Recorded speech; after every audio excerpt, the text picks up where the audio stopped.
You good? You need some help?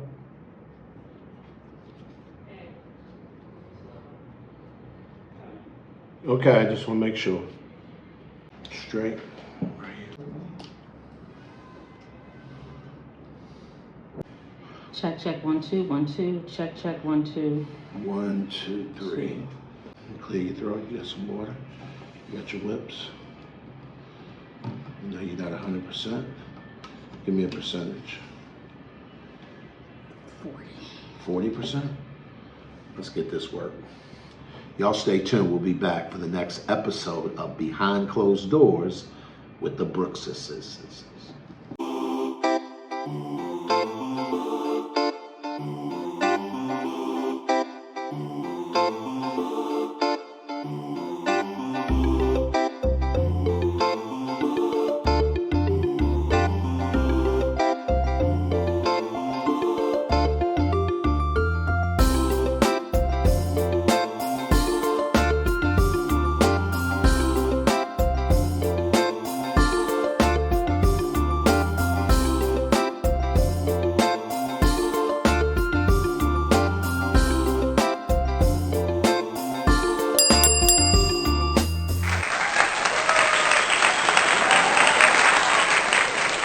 What's going on, everybody? Welcome back to another edition of Behind Closed Doors with the Brookses. I'm Glenn P. Brooks Jr. I'm an author, I'm a speaker, I'm a coach, and this not feeling so good, beautiful young lady next to me is the lovely Sheri A. Brooks Jr., author, speaker, relationship coach, mom, grandma, all the things. How about lately? I've been the sick and shut in. Yeah, lately, of late. So for all my people who are new to the channel, if you can go ahead and like, subscribe, share the channel out. Sheri and I moved to Panama City, Panama. It'll be 2 years this coming June. And this channel really is dedicated to the behind the scenes life that we live. Just a sneak peek, and not that we show every single thing, but I think, need to show the important things. And Panama has a lot to offer, a lot of great things. It seems like paradise from the outside looking in. But stuff happens, especially when you're an expat, when you live here. And if you don't know how to navigate it, it can be a particular challenge. So you want to take people back to the beginning, how we got here? Yeah, so before we do that, I want to give a shout out to our day ones. If you're wondering what a day one is, if you become a member of our channel, you can click the join button and become a member. We have day one and day one plus members. You get some extra benefits of being a member. So I just want to shout out our day one members before we get into today's episode. So this is going to be short because, like Glenn said, I'm not feeling well. I've just gotten home from the hospital. I guess I've been home 3-4 days now. Yeah.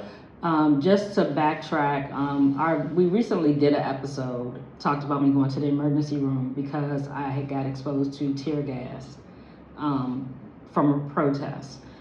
So I guess about a week or so, maybe a week and a half after that happened, I had gone to a doctor and had got prescribed some medication and started experiencing some weird symptoms. I didn't relate it to the medication or anything, but I had gone to the doctor and for something else, and then a few days later I started experiencing some weird symptoms, and the symptoms just continued to ramp up, and so which led to us being concerned, my going back to the emergency room, and then being admitted to the hospital where they had run a series of tests to rule out a whole lot of things. And we're going to do a video where we get into all the details of my stay in the hospital, more details into what really happened and all of that. But I just wanted to come on here and really express to people, as an expat, when you live abroad, I've said this before, that you have to be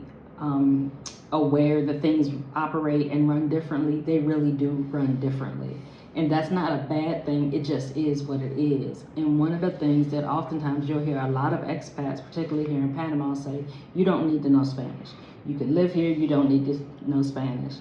I am going to correct that, because you do need to know Spanish when you need to know Spanish. Yeah. And in this instance, if you have a medical emergency, if you have a medical situation and you're in the hospital, as many of the physicians do speak English. A lot of the staff don't. The nursing staff, the triage staff, people on those levels don't necessarily speak English, and so you run into a lot of language barriers, and it can be frustrating, and also it can jeopardize your health, to be honest, if you don't know how to speak the language. Yeah, and I want to jump in because a lot of times, guys, you know, we, especially, you know, as parents, maybe growing up in the U.S. Or other countries where, quite frankly, advocacy for some groups are not there, right? You don't find people advocating for certain groups as much as you'd like. The truth of the matter is that advocacy starts with being able to communicate. Right. And sometimes language, not only being able to speak it, but also understand it and being culturally connected matters. And so in this very brief video today, we want to encourage you that if you are thinking about moving abroad, anywhere, you may want to think about very seriously, what can you do to learn the language before you move? Right. And that's the biggest challenge. And we'll get into the details on another video on Sheri's journey while staying in a hospital for 4 days, 3 nights or something like that, unexpected.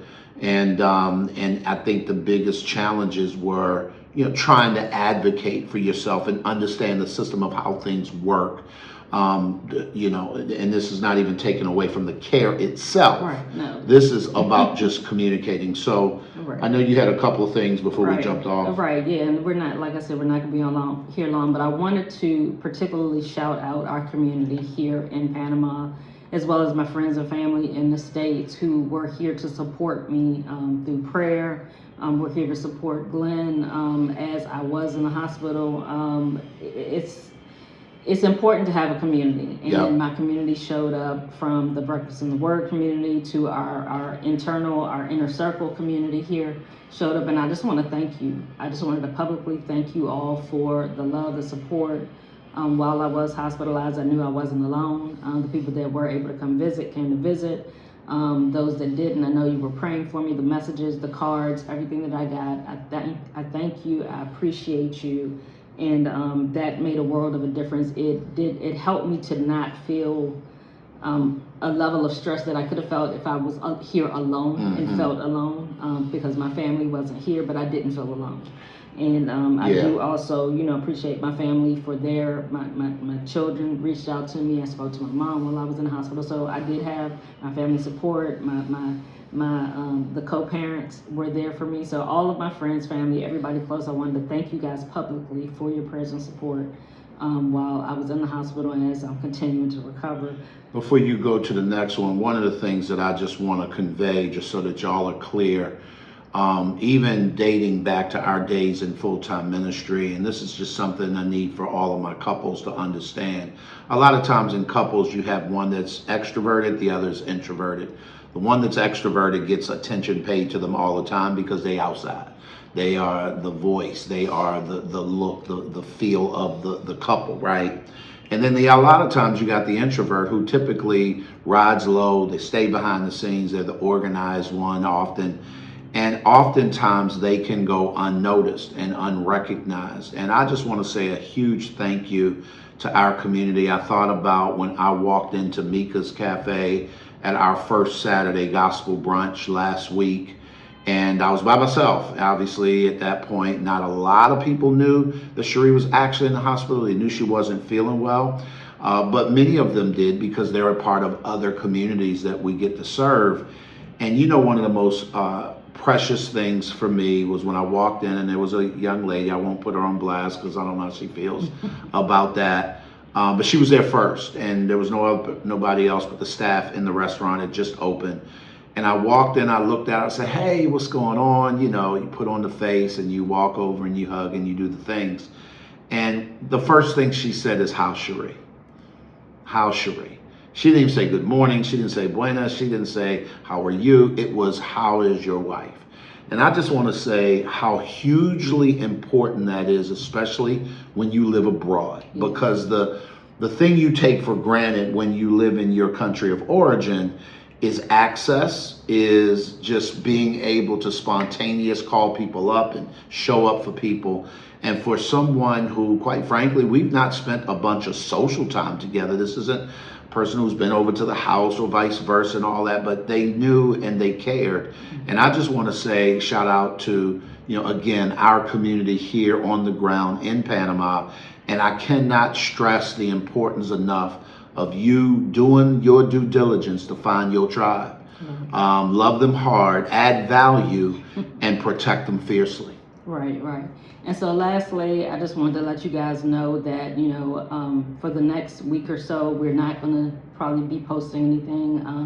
Will be recovering. It's going to take me some time to recover, so we're going to take some time off for that. And just want to let you guys know that we appreciate you, that, even as we take this short break to prioritize my health,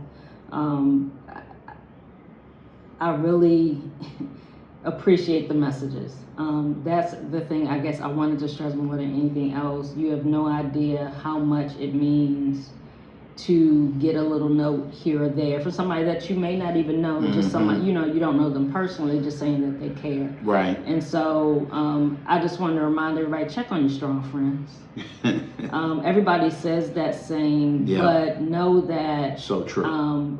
I've been in the position as the strong friend oftentimes, and it means a lot when people really check on you as the strong person, that people don't assume that, oh, they're okay, they're gonna be all right. No, just shoot them a message. Doesn't mean you have to go by, doesn't mean you have to call.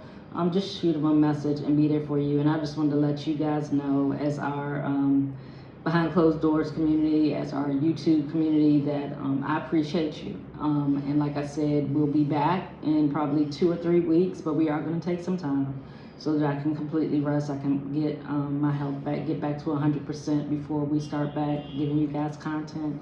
But we just wanted to give you guys an update so you didn't think we were just ghosting you or anything. You just didn't be like, where'd they go? They haven't posted anything. So just wanted to let you guys know why we're taking a break.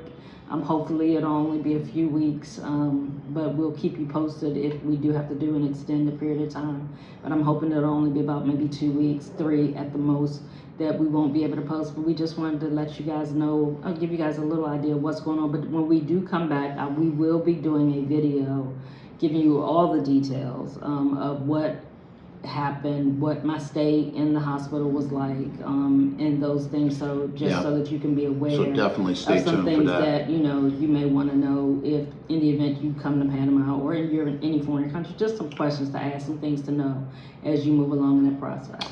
Guys, listen, we're going to get out of here and get her back to the bed and recovering, but she pulled herself away, got herself all dolled up, and put some whips on, as our grandchildren would say. This will also give us a chance to visit with our family, because they are actually coming to Panama, and so it's going to be an incredible opportunity to have our kids and our grandkids here with us. And so we're going to just enjoy them, get back to 100%. And we'll be back with all the deets of what happened during her stay in one of the top hospitals here in Panama City. At the end of the day, here's what I can promise you. You cannot get to any place of significance by yourself, because we all need some help. Y'all be good, and we'll talk to you on the next edition of Behind Closed Doors with the Brookses. See you guys.